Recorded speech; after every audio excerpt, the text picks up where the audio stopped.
Muy buenas noches, ¿cómo están? Bienvenidos, señoras y señores, en este ni más ni menos del mes de enero, dispuestos a debatir, a tener tertulia en la segunda parte de nuestro programa, pero antes a hacer algún que otro análisis económico, un asunto que a todos, el que vamos a tocar hoy, nos va al corazón, más que nada porque cerca del corazón solemos llevar la cartera y eso es importante. Hablamos de deflación. Hoy hemos sabido que Cepime, es decir, la pequeña y mediana empresa, prevé que los precios van a seguir cayendo en este 2015 que acabamos de iniciar, pero descarta una deflación.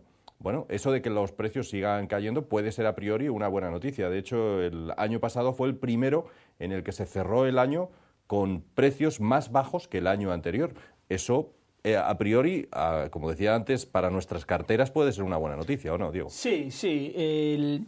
A ver, la novedad del día es que el Instituto de Estadística publicó los datos de inflación de diciembre, que, como tú bien decías, arrojan que por primera vez desde que se publica esta estadística, que si mal no recuerdo comenzó en 1962, 2014 es el primer año en que muestra una caída de precios. Y además la caída interanual de precios se viene produciendo en los últimos 6 meses, o sea, 6 meses seguidos de caídas interanuales de precios.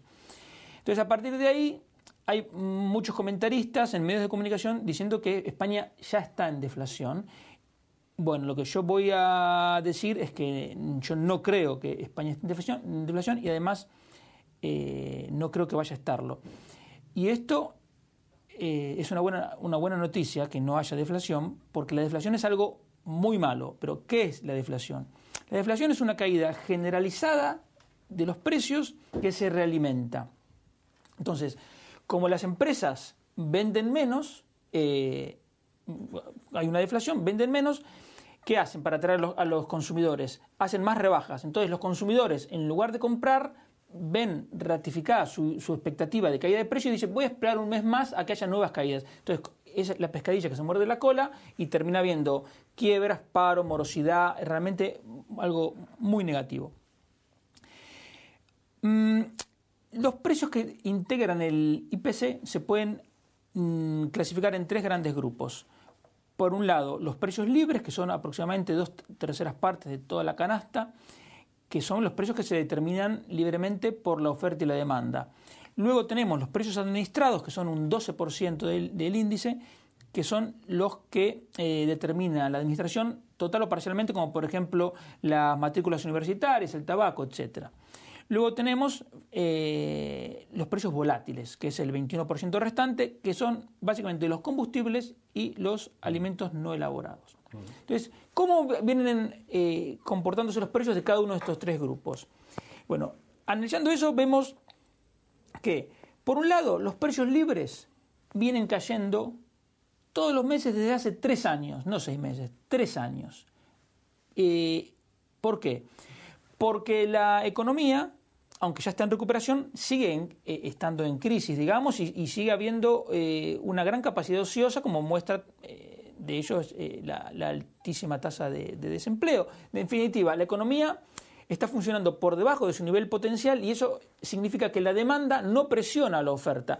Al no presionar a la oferta se genera una presión levemente descendente sobre el nivel de precios. Y esto es algo razonable, es un mecanismo de ajuste normal de la economía que incluso permite a España recuperar parte de la competitividad perdida en los años del boom.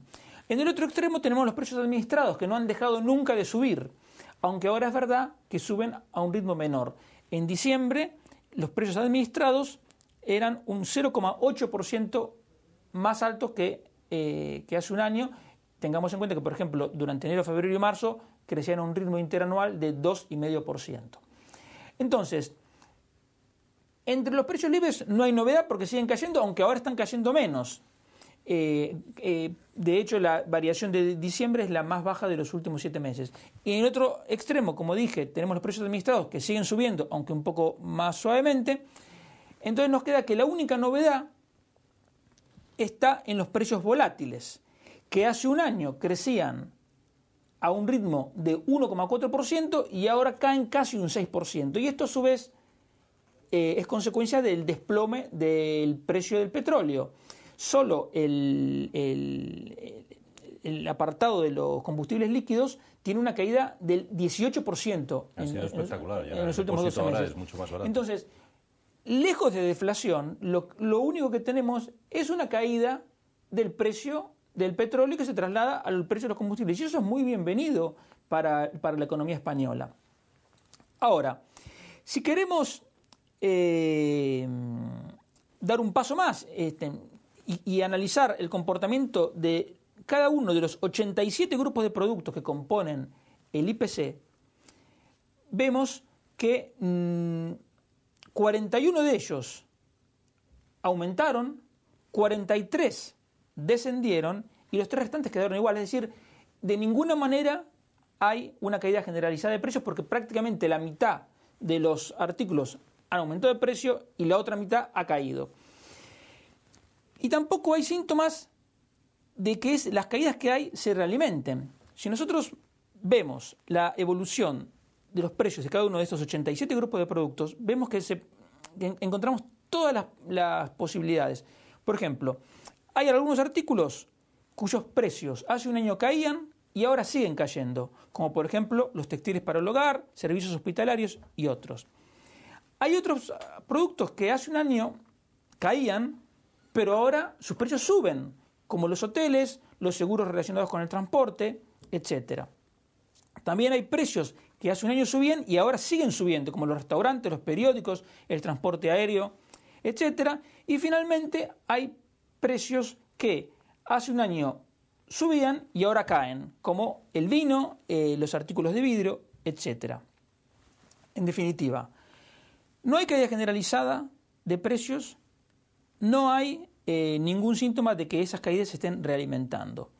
Lo que estamos teniendo es exclusivamente, al menos por el momento, una caída de los precios del petróleo que se traslada, como dije antes, a los precios de los combustibles. Y esto es exactamente lo mismo que pasó en el año 2009, cuando hubo 8 meses consecutivos con caídas interanuales de precios, también provocadas por una caída del precio del petróleo, y también se habló en su momento de deflación. Pero luego la realidad demostró que esos temores de deflación eran infundados. Por lo tanto, no hay deflación en este momento en España, no creo que vaya a haberla. Incluso la recuperación de la economía irá paulatinamente disminuyendo la presión bajista sobre los precios libres, y los precios volátiles por su propia naturaleza son volátiles, y así como han caído de manera inesperada y de manera muy profunda, se irán recuperando. Entonces, mientras tanto, lo que nos corresponde es celebrar este auténtico gordo de Navidad que ha ganado la economía española con la caída del precio del petróleo, que va a permitir a la economía en todo el año ahorrarse 15.000 millones de euros o incluso más, que es una cantidad de dinero impresionante y que va a venir muy bien a la recuperación de la economía. Por cierto, ¿tú crees que eso va a continuar? ¿Que la gasolina va a continuar en ese nivel, en ese precio que tenemos ahora o no? Es muy difícil anticiparlo porque yo siempre digo lo mismo. Una cosa es el petróleo, pero uno lo que echa en su coche no es petróleo, es una gasolina que está refinada, que tuvo que ser transportada desde, digamos, desde el país productor de petróleo hasta aquí, tuvo que ser refinada, tuvo que ser transportada, hubo que pagar seguros, márgenes, hay impuestos. Entonces, es mucho lo que hay en el medio. Ahora, de a poco, y eso mismo, por eso mismo, no es que se traslada el 100% de la caída del petróleo a los precios de las gasolinas, porque, insisto, son productos distintos. Y además no nos olvidemos de otra cosa, que al mismo tiempo el euro se ha devaluado y el petróleo se paga en dólares. Es decir, que parte de la caída del precio del petróleo se compensa con la pérdida de valor del euro. Entonces, para que los precios del petróleo, de las gasolinas continúen en descenso, habría que ver qué pasaría con el precio del petróleo, qué va a pasar con el euro y con todos los productos intermedios que están entre la transformación del petróleo en gasolina. Pero, insisto, es un precio de naturaleza volátil y bueno, ahora las perspectivas son que se va a mantener mucho más bajo de lo que hubiéramos pensado hace un año. Bueno, pues así hemos comenzado, señoras y señores, ni más ni menos, hablando de deflación, de esos precios que todos notamos cuando vamos a llenar el depósito y lo llenamos con menos dinero y nos da, como bien decía Diego, una buena alegría. Bueno, así hemos comenzado, pero este es solo el principio de este menú que les tenemos preparado para hoy. Enseguida, en solo unos instantes, tras esta pequeña pausa, en nuestra tertulia, Diego Barceló, Rosa Trapiello, pero además Francisco Gambarte, que es el portavoz y candidato de Ciudadanos. Les esperamos ya mismo.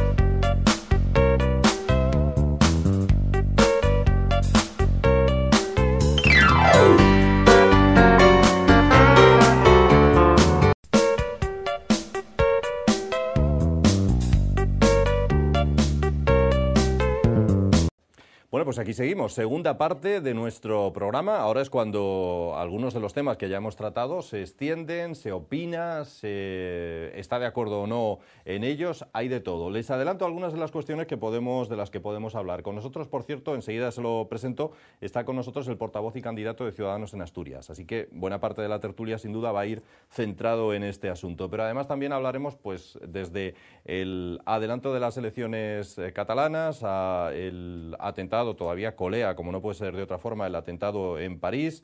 Hablaremos también de asuntos como las últimas ocurrencias de algunos partidos políticos, léase Podemos o el Partido Popular, que últimamente se une también a eso de soltar lo primero que se nos ocurre y quiere que el presidente regional asturiano y los consejeros cobren por objetivos. No sé si es bueno o malo, igual alguno quedaba sin cobrar, también es posible. Bueno, vamos a hablar de eso y de otras muchas cosas. Les presento en este debate a quienes componen nuestra mesa hoy, que son Rosa Trapiello. Hola, buenas noches, ¿cómo estáis? Rosa.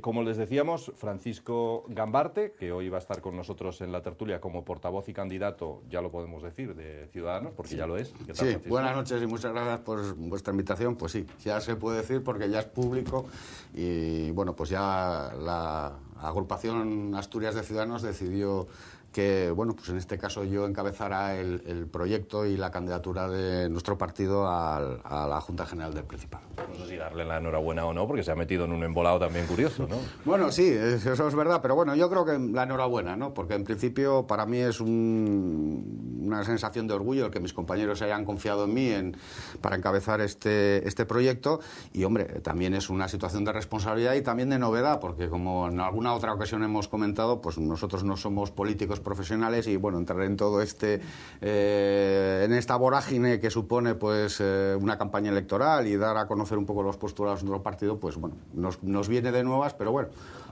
como dice el refrán, sarna con gusto, pues no pica, ¿no? Y entonces, pues bueno, sí, en ello estamos. Enseguida hablamos con Francisco, damos la bienvenida a Diego también. ¿Qué tal, Víctor? Muy buenas. Muy bien. Bueno, las cuestiones que queráis ir planteando a Ciudadanos, sí.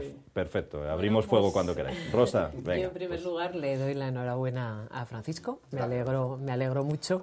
Y yo creo que además en Asturias se necesitaba que un partido como Ciudadanos entrara. Yo creo que, y ya desde aquí les vaticino que yo creo que van a salir muy bien parados, es lo que confiamos muchísimos ciudadanos y yo creo que, hombre, les queda mucho por hacer, efectivamente, como él ha dicho, sarna con gusto no pica, pero de ahora al mes de mayo el trabajo va a ser seguramente tremendo, pero posiblemente vaya a merecer la pena. Yo voy a dejar que Diego diga también lo que le parezca y luego preguntarle a Francisco, bueno, pues que nos vaya contando ya alguna de las propuestas que hay de cara a presentarse a la Junta General y, bueno, muchas más cosas que yo le quiero preguntar, pero cedo la palabra. Sí, no, yo directamente empezaría con una pregunta. La unión con UPyD fracasó. Ahora, mi pregunta es, lo que no se consiguió por arriba, es decir, a nivel de los dirigentes, ¿se puede conseguir por abajo? Es decir, que la gente directamente, militantes de UPyD, se vayan pasando abiertamente o no. ¿Cómo lo están viendo? A ver, está claro que el resultado fue el que fue y es conocido y desde luego Ciudadanos, bueno, pues como creo que ya la otra vez que tuvisteis la ocasión de invitarme y yo tuve el placer de acudir a esta tertulia, Pues bueno, pues os comenté que era un poco en el inicio de todo este proceso de conversaciones y tal. Como os dije, Ciudadanos durante muchos años ha estado intentando con UPyD el tratar de, bueno, pues establecer un acuerdo. Es más, incluso en esta última negociación, en estas últimas conversaciones, llegamos a un ofrecimiento que yo creo que era de absoluta generosidad, en el sentido de que olvidémonos de siglas y olvidémonos de personalismos y fusionémonos de alguna manera, generemos una alternativa común y evidentemente que sea en el conjunto de la militancia, aplicando, dado que ambos partidos tenemos el sistema de primarias adoptado en nuestros estatutos, decidieran quién encabeza ese proyecto. Desgraciadamente no hubo lugar a ello y Ciudadanos lo que ha decidido es que, bueno, pues con UPyD o sin UPyD, en este caso sin UPyD, nosotros vamos a encabezar esa tercera vía basada en el constitucionalismo, basada en el progresismo moderado que siempre nos ha caracterizado y tratar de ser esa nueva alternativa de regeneración democrática que exige nuestro país. En ese camino estamos con las puertas abiertas al que quiera sumarse e incorporarse al proyecto de Ciudadanos. Ciudadanos, yo creo que nos hemos caracterizado por incorporar personas de todo tipo, de toda condición, incluso hasta de distintos orígenes ideológicos, en encaminarse o agruparse con nosotros en un proyecto común.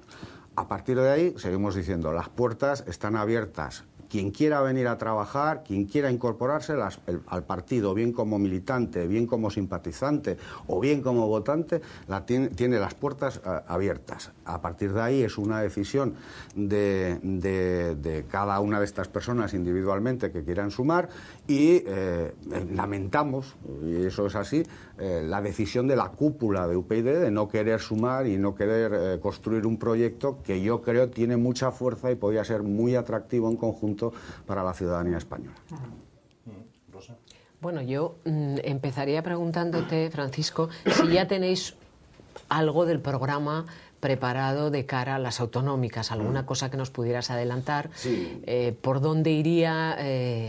Mira, nosotros llevamos ya tiempo trabajando y hoy tengo que hacer público que en este momento hay un grupo cercano a 40, 50 personas que están trabajando en la construcción del vamos a decir programa, pero yo luego lo matizo porque la palabra o el término programa no nos seduce demasiado en Ciudadanos, ¿no? Entonces hay gente que está incorporándose de distinta extracción, de distinta titulación o sin ella, que está aportando en función de una serie de puntos que nosotros queremos plantear y que van a ser un poco la estructura básica de nuestro programa. Aún nos quedan evidentemente meses para cerrar el programa y cerrar las distintas propuestas que queremos plantear a la ciudadanía y evidentemente pues bueno, derivadas un poco de los contactos que queremos mantener con distintos sectores, con distintas asociaciones empresariales, etcétera, etcétera, ¿no? Pero bueno, nosotros no vamos a construir o no vamos a ofrecer a la ciudadanía un programa electoral. El término programa electoral para nosotros se encuentra absolutamente superado por una sencilla razón. Los partidos políticos tradicionales hacen programas de 300, 400, 500 páginas y a los 15 minutos el programa está olvidado, ¿no? Nosotros queremos, sobre todo para Asturias, construir o ofertar lo que se llama un plan estratégico para Asturias.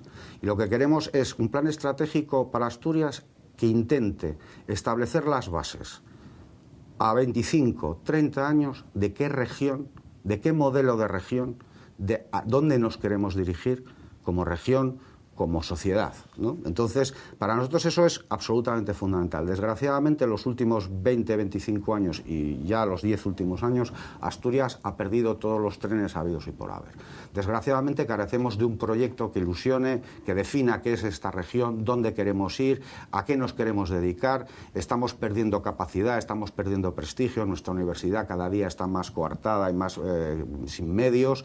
La noticia de ayer de que el rector está encantado porque por fin se van a poder pagar los sueldos es la única aspiración que parece hay en el modelo universitario de Asturias desde nuestra administración. Por lo tanto, entendemos que se ha perdido mucho tiempo, mucho dinero y desgraciadamente, bueno, pues estamos en una situación de abulia, de apatía, sin definir y sobre todo habiendo perdido fundamentalmente muchos medios económicos que no van a volver y sobre todo la falta de ese proyecto. Entonces, nosotros vamos a construir nuestro plan estratégico para Asturias sobre la base de cinco grandes pilares. Por un lado, evidentemente, la regeneración democrática. A nadie se le escapa que no solo en Asturias, pero evidentemente en el conjunto nacional, este es un planteamiento que además desde Ciudadanos lo defendemos de forma con pasión, porque entendemos que es el momento de una segunda transición, de un cambio en la forma de hacer y de actuar la política. Otro aspecto que va a ser fundamental para nosotros va a ser un plan estratégico en materia de educación, cultura y deporte. Va a ser absolutamente trascendental porque entendemos que la educación fundamentalmente es el elemento clave para el desarrollo futuro de nuestra región y que de alguna manera implantemos y cambiemos un modelo de crecimiento importante. Otro aspecto va a ser empleo, fomento y dinamización económica, que nos parece trascendental. Otro pilar va a ser el del desarrollo del medio rural, medio ambiente y pesca. Y finalmente otro pilar que es el que va a afectar a sanidad, servicios sociales y administraciones públicas.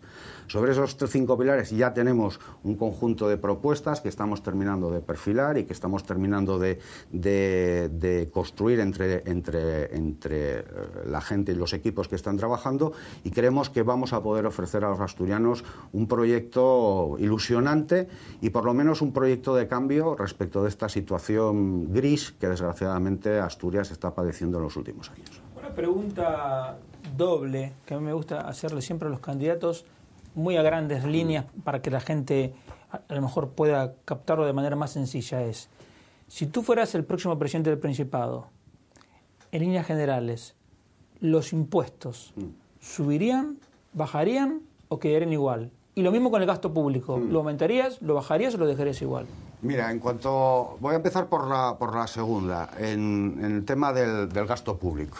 Evidentemente, Ciudadanos plantea desde siempre el tratar de conseguir ese equilibrio entre el mantenimiento de la economía del bienestar y evidentemente el cumplimiento de los objetivos de déficit y sobre todo de eficacia en la administración o en los sectores públicos. Nosotros lo resumimos de una forma muy clara. Es evidente que el gasto público tiene que disminuir, pero tiene que disminuir desde la perspectiva de que hay que adelgazar a la administración, pero eliminando grasa, no músculo. ¿Y qué es para nosotros el músculo del Estado o el músculo de la administración?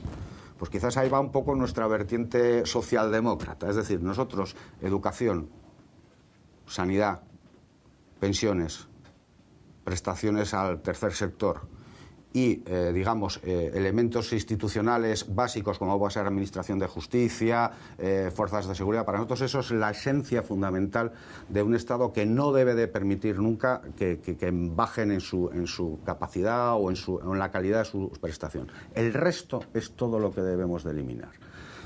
Yo pongo siempre un ejemplo, que es lo que sostenemos en Ciudadanos. Tenemos funcionarios preparadísimos que no están desarrollando su labor. Pues allá donde haya funcionarios no debe de haber asesores. Creo que es un poco el ejemplo, ya que me pides que lo simplifique en ese sentido. Por lo tanto, en los aspectos esenciales del estado del bienestar consideramos que es el músculo fundamental de un Estado avanzado, de un Estado democrático, de un Estado social y de derecho, como lo define nuestra Constitución, pero desde luego existen otros criterios a eliminar en cuanto al tema. Y en cuanto a los impuestos, evidentemente, nosotros fundamentalmente estamos porque, por ejemplo, el impuesto de sucesiones y donaciones que está en Asturias nos parece ya no confiscatorio, vamos a decir que es un auténtico latrocinio. Yo, por experiencia profesional, conozco a muchos clientes y seguramente tú como economista o como asesor también conoces. Hay mucha gente que no puede pagar el impuesto de sucesiones y renuncia a la herencia. Y no estamos hablando de grandes herencias, estamos hablando del piso que un padre con mucho esfuerzo pues deja a su hijo y tal. Claro, desgraciadamente, ¿dónde van a parar al final esos bienes? Al propio patrimonio de la administración. Por lo tanto, bueno, pues evidentemente el tema del impuesto de sucesiones estamos prácticamente por suprimirlo o por eliminarlo, fundamentalmente, o por reducirlo de una manera pues absoluta o dejándolo reservado, bueno, sí, a determinadas o grandes fortunas, que evidentemente pudiera ser los casos excepcionales, pero pero no para las clases medias, en definitiva, que es pues el caso de ese señor que deja un local, deja un piso a sus hijos o una pequeña cantidad en una cuenta corriente, que al final es lo que nos encontramos, ¿no? Y en cuanto al resto de los impuestos, pues nosotros somos partidarios, evidentemente, por un lado, a nivel global, de una reforma fiscal que evidentemente simplifique los tramos y evidentemente aplique un criterio de progresividad y que debe ser, yo creo que el elemento trascendental. Y en cuanto a, por ejemplo, temas de cargas sociales, impuestos sobre sociedades a los pequeños y medianos empresas, a las microempresas, a los autónomos, etcétera, etcétera, pues obviamente la reducción del mismo, porque entendemos sobre todo que el apoyo a las pymes, a las pequeñas y medianas empresas, microempresas, autónomos, es absolutamente fundamental. Y desgraciadamente en Asturias, en este caso puedo decir que la Administración y el actual Gobierno, por ejemplo, a los autónomos les ha dado la espalda de forma absoluta y total, como ellos mismos vienen denunciando desde hace mucho tiempo. Yo, has dicho una cosa, yo creo que es que has tocado en la diana de un tema que a mí siempre me ha preocupado mucho, que es precisamente el impuesto de sucesiones y donaciones, porque me parecía una auténtica estafa que hace pocos días incluso salió en prensa como un ciudadano de vivir en Madrid o vivir en Asturias podría pagar por la misma herencia 50.000 euros en Asturias y 500 en Madrid. A mí eso siempre me ha parecido una auténtica estafa de la Administración. Y muchos partidos políticos han jugado a que lo vamos a llevar, a que nosotros vamos a eliminar el impuesto o vamos a bonificarlo al 95%, bueno, lo que sea. Pero luego, a la hora de la verdad, nadie entró a saco en este tema, porque me imagino que ahí hay mucho dinero que está recaudando el Principado, pero a mí me parece una atrocidad que una familia que está... yo conozco familias asturianas que por motivos familiares tienen familiares en Madrid o que tienen un piso en Madrid y se han empadronado en Madrid, porque necesitaban estar 2 años empadronados para, si llegaba el momento de o a ellos les pasaba algo, sus hijos no tuvieran que pagar la barbaridad de dinero que hay que pagar en Asturias. Y estoy contigo en lo que tú dices, esto no es para grandes fortunas. No, claro, porque las grandes fortunas tienen sus mecanismos a la hora de salvar. Y al final esto afecta, insisto, a ese señor que deja un piso, que deja un local, un bajo, etcétera, etcétera. Es un impuesto que habría que suprimir. Muy injusto. Por injusto, porque ese ahorro ya pagó IRPF en su momento. Entonces, y además que el ahorro es la base de la inversión. Entonces, el ahorro es algo positivo para la sociedad y entonces al que ahorra no se le puede castigar. No, está claro. Y además, insisto, es que yo creo que es un impuesto que castiga, como siempre y otra vez más, a las clases medias, sí, claro, fundamentalmente a las clases medias, porque bueno, insisto, las grandes fortunas ya tienen sus mecanismos, ya tienen sus figuras, sus societarias, etcétera, etcétera, y por lo tanto, en proporción siempre van a pagar menos que cualquier ciudadano que recibe la herencia de su padre o de su madre, que con mucho esfuerzo y mucho sacrificio, pues bueno, pues cede, ¿no? Entonces, es triste que veas que gente que no puede, tiene que renunciar incluso a esa herencia porque no puede cubrir el tipo que le resulta de la aplicación del impuesto en Asturias. Y sobre todo, además, me parece tan injusto que tengamos ese tipo tan elevado en Asturias, cuando a lo mejor en Galicia lo tienes, en Cantabria lo tienes reducido, y en Madrid, vamos, evidentemente eso va en contra de un principio que para ciudadanos es básico, es la igualdad de todos los españoles ante la ley. Exacto. Vivas donde vivas y estés donde estés. Yo quería preguntar, cuando hablaste antes de los grandes bloques en los que estáis trabajando, hablaste de un bloque en el que entraba educación, cultura y deporte. Y yo siempre pregunto por qué asociáis educación a los que lo asocian, evidentemente. Educación, cultura y deporte, que son 3 cosas que nada tienen que ver unas con otras. Y en Asturias, además, siempre hubo, yo me acuerdo, los gobiernos socialistas incluso tenían la Consejería de Educación, Cultura y Deporte.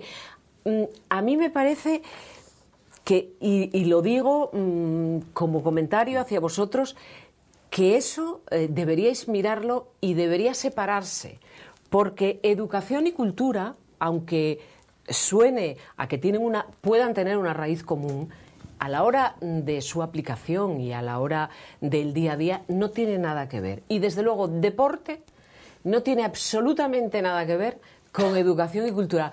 Y me ha chocado que hayas hablado del bloque educación, cultura y deporte, porque para mí tienen que ser cosas Mira, completamente diferenciadas. Yo como eres gestora cultural, evidentemente, y eres tomo nota le has dado en el tema. Y le he dado en el tema y tal. Pero mira, yo, bueno, seguramente quizás a lo mejor la denominación tengamos que modificar la estructura, pero bueno, nosotros fundamentalmente, este proyecto que estamos intentando, de plan estratégico para Asturias, que estamos intentando construir, fundamentalmente todos estos elementos no funcionan como elementos estancos, sino que, bueno, en definitiva hay políticas transversales y vasos comunicantes que en definitiva se pueden plantear, ¿no?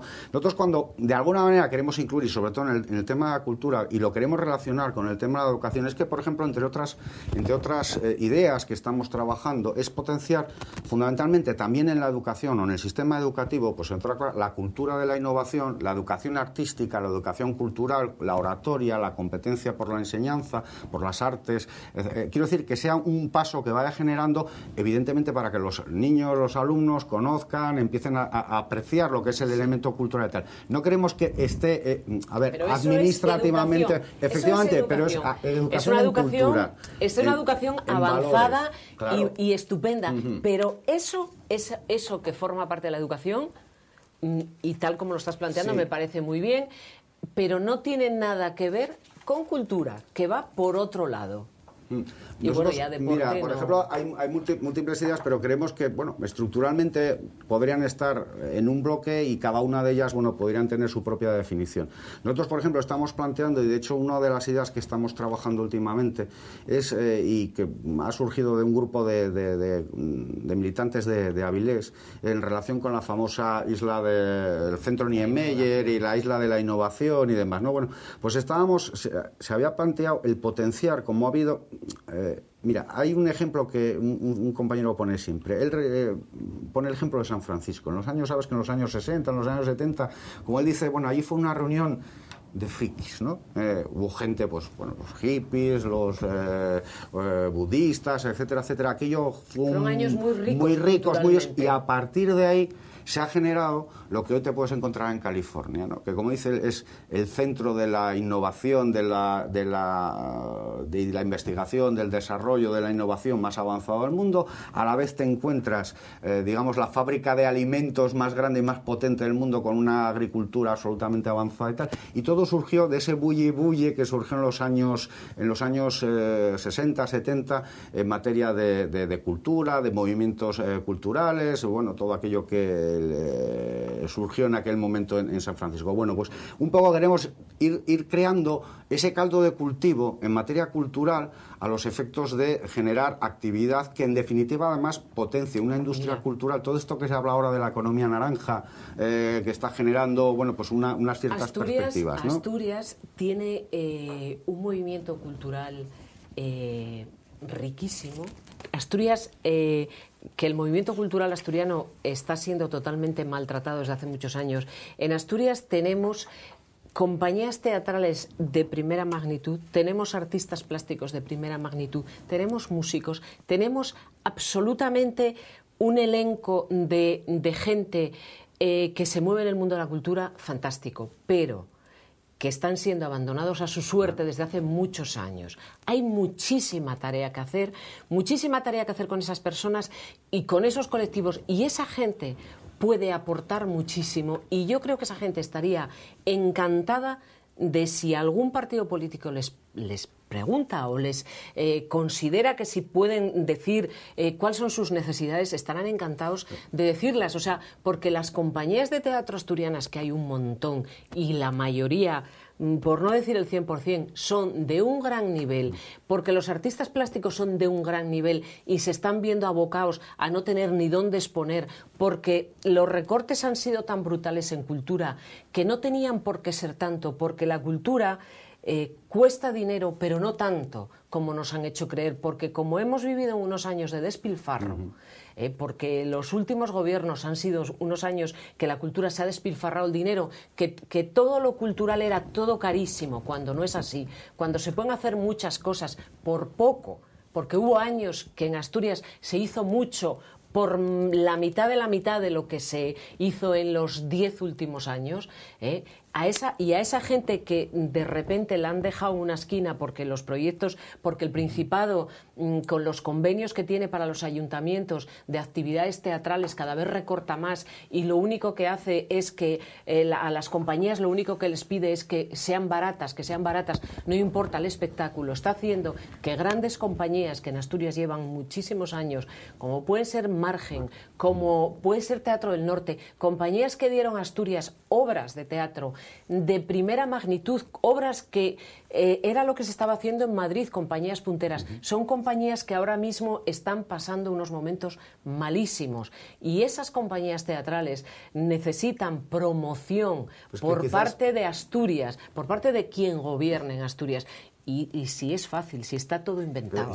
Lo que pasa es que, perdón, ¿no? Lo que pasa es que si la promoción se tiene que traducir en subvenciones, claro, estamos en un problema. Ahí estamos porque yo entiendo que la gente le está pasando mal, pero sería ilógico que en un país con 24% de tasa de paro el sector cultural tampoco la pasa mal. O sea, todos lo estamos pasando mal. Todo el mundo lo está pasando mal, pero tú sabes también como yo que absolutamente todas las compañías, sean empresas automovilísticas, empresas del acero, reciben subvenciones multimillonarias. Y en Asturias muchas veces el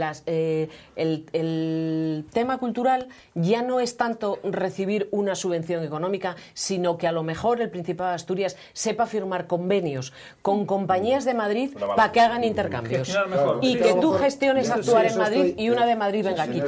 Estoy de acuerdo contigo, porque quizás a lo mejor en lo que haya pecado también en eso, en los últimos años el gobierno del Principado, es en, al igual que en otras cosas, en proyectos mastodónticos, en grandes eventos, pero a los artistas de fuera, llegó exacto, no, me refiero fundamentalmente de fuera, grandes gente, bueno, pues nombres, me recuerdo Kevin Space, ¿no? Me parece que estuvo tal, bueno, esta especie de actos. Discreparía mucho, esto es largo, porque la promoción que hizo Kevin Space es que a lo mejor el crear ese tejido, digamos, al lado de sí, bueno, no, pero está bueno. Los impactos en el mundo de que haya venido Brad Pitt a Avilés, fíjate, eso es impagable, ¿eh? Impagable. Habrá cosas que seguramente están siendo analizadas y pueden ser valoradas de muchas maneras. Pero fíjate, yo creo que eso volvemos un poco a lo de siempre. Es decir, se ha estado eliminando, en vez de potenciar un tejido cultural que pudiera, pequeños circuitos en los que de alguna manera se pudiera dar continuidad a ese tipo de pequeños espectáculos, de pequeños conciertos. El grandonismo de la era exactamente. Areces. Pero nosotros también, de alguna manera, y en eso coincidimos con Diego, también estamos un poco, ojo, con la cultura de la subvención. Evidentemente, la industria cultural hoy tiene una importancia trascendental, y yo siempre pongo también el ejemplo que muchas veces hay que copiar y a veces no hace falta inventar, que fue lo que hizo nuestra ciudad hermana Bochum, la cuenca del Ruhr. Bochum hoy es una de las capitales culturales de Alemania, a nivel incluso de espectáculos, de festivales por el verano y tal, sin necesidad de grandes inversiones, y además haciendo rentable la cultura, haciendo rentable los espectáculos, atrayendo a la gente. Entonces, bueno, eso es un... No, pues sí, son alemanes, pero bueno, hay que copiar a veces de lo bueno también. Si la cosa funciona y el invento lo tienes ya de alguna manera, hombre, no como decía en su día que inventen ellos, pero de alguna manera, bueno, pues es un modelo que sí puede seguir. Y de todas maneras tomo nota para tratar de distinguir claramente esos tres elementos en nuestro y trasladarlo a los compañeros que están trabajando. Muchas gracias por escucharlo. Te comento dos ideas que yo creo que serán buenas no solo para Asturias, sino para cualquier comunidad autónoma de España, a ver qué te parecen. Una sería, en el caso concreto de Asturias, pasar de 78 consejos a 12 o 15. Y la otra sería la liberalización total de los horarios comerciales, que yo creo que sería la medida de reactivación económica y creación de empleo más simple que se puede tomar, y que por ignorancia o por desidia o por algún motivo no se hace. Porque los autónomos están en contra, los pequeños autónomos. Y los políticos tienen miedo a esos votos. Pero el pequeño autónomo... a la gente le han hecho cosas mucho peores los políticos. Yo estoy de acuerdo contigo. En cuanto al primer punto que comentas, el tema de la, digamos, la reducción y la racionalización de los ayuntamientos, Hombre, yo en principio personalmente estoy totalmente de acuerdo. Está claro que no tanto a nivel de Asturias, sino incluso a nivel de España, una entidad con 8.000 ayuntamientos, 8.114 ayuntamientos, evidentemente... Cuando Brasil, que es 17 veces más grande que España, tiene 5.000. Por eso. Entonces, bueno, ahí lo que pasa es que yo a mis compañeros dije que no iba a ser políticamente correcto en la defensa de los postulados de Ciudadanos. Nosotros estamos, en primer lugar, somos partidarios de la reducción y de la racionalización de la administración y sobre todo de los ayuntamientos, pero por razones prácticas, es decir, fundamentalmente ayuntamientos de pequeñas entidades no pueden prestar servicios, no pueden cubrir los requerimientos de muchas obligaciones que en principio tienen que prestar para la ciudadanía y por lo tanto han de procurar, primero, la primera solución es la mancomunidad de servicios, el racionar los servicios, compartir, estructurar. Que, perdón, que muchas veces se dice, no importa que sean muchos consejos o ayuntamientos en toda España, porque total, los concejales no cobran. Pero que su sola existencia genera burocracia y gasto. Y tienen que tener una sede, y tienen que tener un escritorio y luz. Y por lo tanto, en ese sentido, cierto es que, bueno, pues es una batalla complicada, porque, bueno, pues mucha gente no quiere que mi pueblo desaparezca, que mi pueblo, bueno, pasa incluso a veces con pequeñas localidades dentro del mismo municipio, ¿no? Pero es evidente que el sentido común tiene que conllevar a eso. Y te vamos a bajar este impuesto tanto. Y por lo tanto, en ese sentido estamos por esa labor y por lo tanto en el criterio de racionalización, porque evidentemente al final va a generar eficiencia, reducción de déficit y una mejor prestación y más rápida de los servicios para los ciudadanos. Y en el otro tema de la liberalización total de los horarios, ahí yo soy un poco más... Más socialdemócrata. Más socialdemócrata. Vamos a ver. No tanto por eso. Vamos a ver. Yo es que, mira, esto que me preguntas, el otro día estábamos en un café en Siero y con personas que se acercan, porque luego nosotros el mecanismo de darnos a conocer son lo que nosotros llamamos los cafés ciudadanos. Y una persona que trabajaba en una gran superficie me hizo esta pregunta, bueno, desde el punto de vista de la persona que trabajaba. Y me comentó que llevaba 75 días sin descanso. Bueno, eso es una barbaridad. Eso es una Entonces, barbaridad. claro, por eso te digo que ahí habría... permitido? Claro, pues no sé si está permitido, porque a veces falla esa excusa que me dices de... Esa forma es creación de empleo. Es que no hay creación de empleo, porque lo que se hace es la plantilla, o por lo menos en este caso concreto, trabaja más y bueno, ya cuando le pregunté si le pagaban horas extraordinarias, pues me dijo aquello que no. Yo, evidentemente, estoy por la libertad de mercado, estoy porque evidentemente el comercio, ese sector servicios, pues bueno, tenga una facilidad y pueda tener, bueno, pues una libertad en la hora de ofertar sus servicios y que va a redundar en beneficio obviamente del consumidor. Bueno, pues uno puede llegar, oye, el domingo voy y compro porque se me olvidó y tal, pero creo que hay que tener ahí un punto de equilibrio entre en primer lugar, la libertad de horario y los derechos de los trabajadores. Yo creo que en primer lugar es una cuestión de derecho de propiedad, digamos. A nadie se le ocurriría decir, usted tiene un coche, bueno, los domingos no lo puede conducir. Usted tiene, no sé, una bicicleta, los martes solo de 8 a 9. No, o sea, yo tengo una tienda y la abro cuando quiero. Ahora, porque se argumenta muchas veces que los comercios venden una determinada cantidad de cosas y dice, y si abrimos más días vamos a vender lo mismo, pero dividido más tiempo. Y eso yo creo que es un error, porque yo parto de la base de que si las grandes superficies o todos los comercios estuviesen abiertos los domingos, habría más gente trabajando o más gente cobrando horas extras. Ya si se las pagan.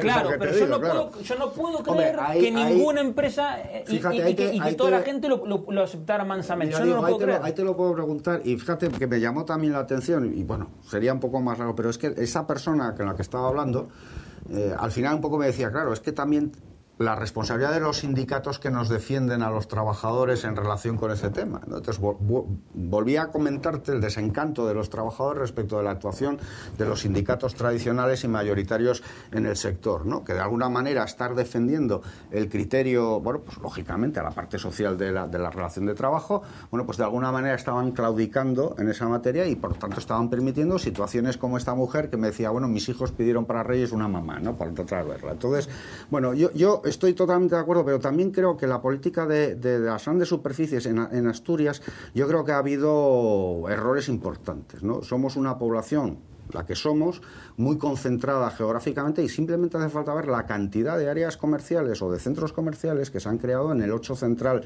de Asturias, y uno va y la mitad de ellos, desgraciadamente, quitando 2 o 3 que todos conocemos, pues están prácticamente las tiendas cerradas y subsisten o están abiertos por la gran superficie, por el supermercado grande que hay en aquel momento, ¿no? Entonces, ha sido, yo creo, un pliegue por parte de la Administración a determinados intereses de grandes cadenas comerciales, y que de alguna manera, bueno, pues generaron dinero, generan recursos, es evidente, a los ayuntamientos de turno, a la propia Administración autonómica, pero que de alguna manera, bueno, pues haciendo uso de esa facultad de cierta regulación que podría tener. Yo ya no digo de determinar, oiga, lo que tú decías, abra cuando quiera, no abra, no, de tratar de imponer un ejercicio que además creo que no podría suponer grandes costes ni para la empresa ni para los empresarios, de conciliar con sus trabajadores la posibilidad de ese descanso, porque al final también van a generar actividad económica a esas personas que están descansando, etcétera, etcétera.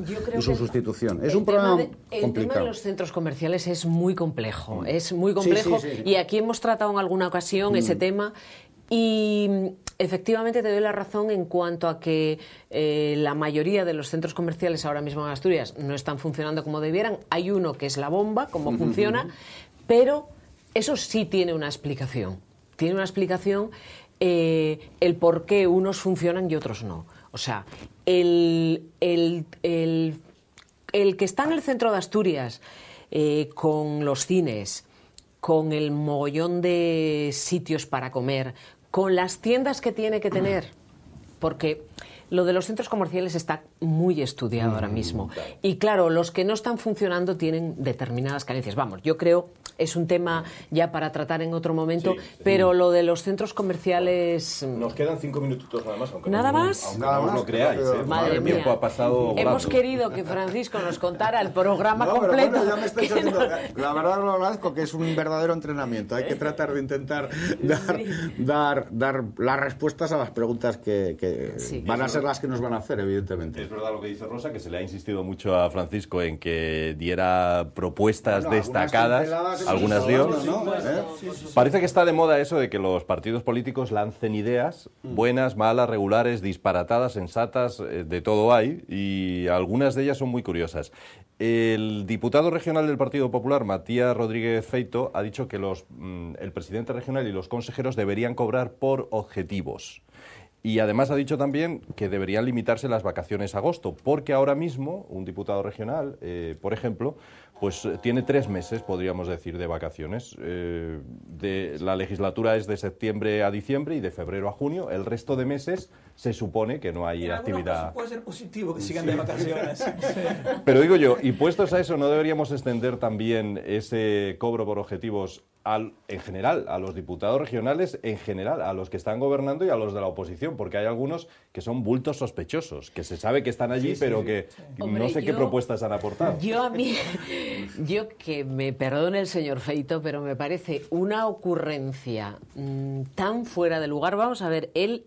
Realmente estaban hablando de la reforma del estatuto y se hablaron cosas de contenido, ¿no? Como suprimir aforamientos, que a mí eso me parece perfecto, y lo de reducir las vacaciones, que también me parece perfecto, que es que los diputados en la Junta General es, vamos, una cosa de tomadura de pelo, entre los que asisten con asiduidad y están allí, pero entre los que yo sé de algunos casos que tienen tiempo para ir al gimnasio o para ir a la peluquería o para, en fin, una serie de cosas que resultan inauditas, o para estar en las 2 cafeterías de enfrente tomando cafés día sí y día también, ¿no?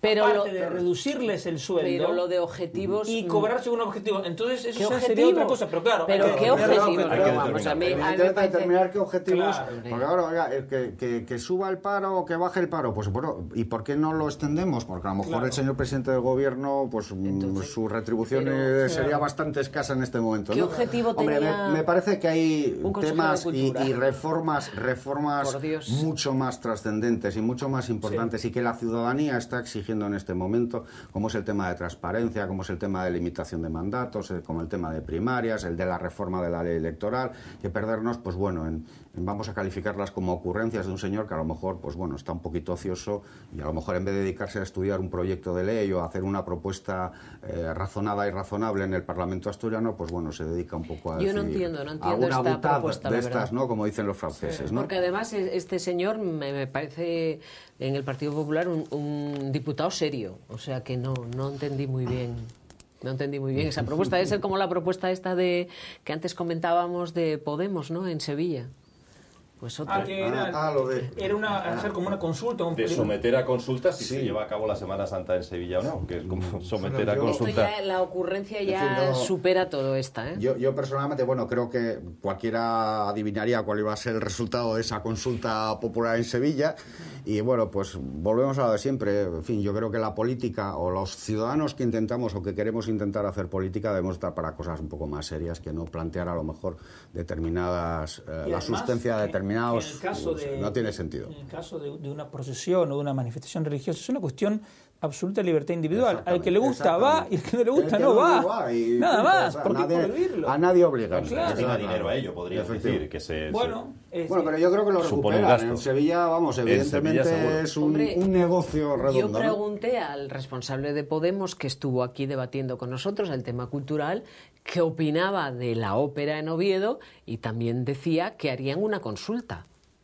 Vamos a vivir consultando. Es que a lo mejor tenemos conceptos distintos de lo que es cultura, ¿no? Exacto. Entonces, bueno, no sé, el gobierno está en los ciudadanos. Esto va a ser jauja.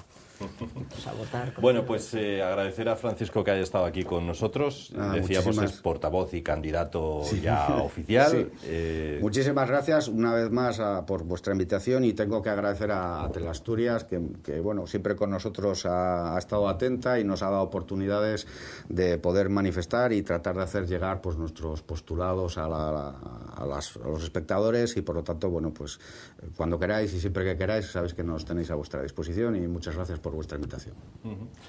Nos han quedado tantas cosas por hablar hoy, pues pero más, bueno... No hay problema, yo estoy dispuesto a venir las veces que hace falta. Pero yo creo que esto nos ha sabido a poco, pero bueno, nos han quedado muchos temas de actualidad porque bueno, nos hemos centrado del menú que decíamos al principio apenas hemos agotado ni el primer plato. Nada, pero bueno, para la próxima semana. Muchas gracias, Rosa. Muchas gracias, buenas noches. Igualmente a Diego. Muy bien. La próxima semana más. Y ya esperemos que con Gonzalo Bota reincorporado. Señores, nos despedimos así de este día, de este jueves, de nuestro Ni Más Ni Menos, que vuelve, ya decíamos, la próxima semana, como todos los jueves. Gracias y hasta la semana que viene.